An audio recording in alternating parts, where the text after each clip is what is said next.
రాయలసీమ భాగ్యసీమగా మారాలి అంటే తిరుపతి రాష్ట్ర రాజధాని కావాలి అన్నారు కేంద్ర మాజీ మంత్రి చింతామోహన్. రాబోయే రోజుల్లో తిరుపతిలో రాజధానికి పునాదులు వేయించే బాధ్యత తాను తీసుకుంటా అని, ఇది 70 ఏళ్ల క్రితం ఎన్జీ రంగాకు వచ్చిన ఆలోచన అన్నారు.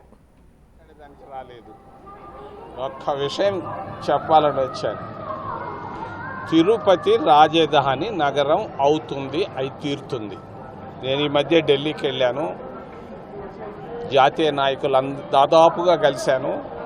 తప్పకుండా రాబోయేటువంటి జూలై ఆగస్టులో తిరుపతికి పునాది రాయి వేయించే బాధ్యత నేను తీసుకుంటున్నాను. ఇది వ్యక్తిగత నిర్ణయం. కారణం ఒకటి, ఈ కరువు, కష్టాలు, కన్నీళ్లు, ఆకలి, అప్పులు, రైతుల ఇబ్బందులు, ఈ పోయి రాయలసీమ భాగ్యసీమగా మారాలంటే ఒక మార్గం. ఆ మార్గం రాజధాని నగరం తిరుపతి రాజధాని అవుతుంది.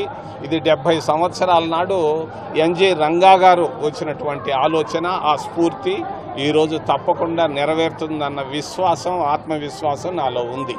మాలో కూడా కొంతమంది వ్యతిరేకిస్తున్నారు. ఎంతమంది వ్యతిరేకించిన ధర్మం, న్యాయం, ముఖ్యంగా రాయలసీమ ప్రజలు వాళ్ళ కన్నీళ్లు, కష్టాలు ఈ దేశంలో ఎవరికీ లేనటువంటి ఉన్నాయి. కాబట్టి తిరుపతి రాజధాని నగరం చేసి తీరేదానికి నేను వ్యక్తిగతంగా ప్రయత్నం చేస్తున్నాను. అవుతుంది, అయి తీరుతుంది.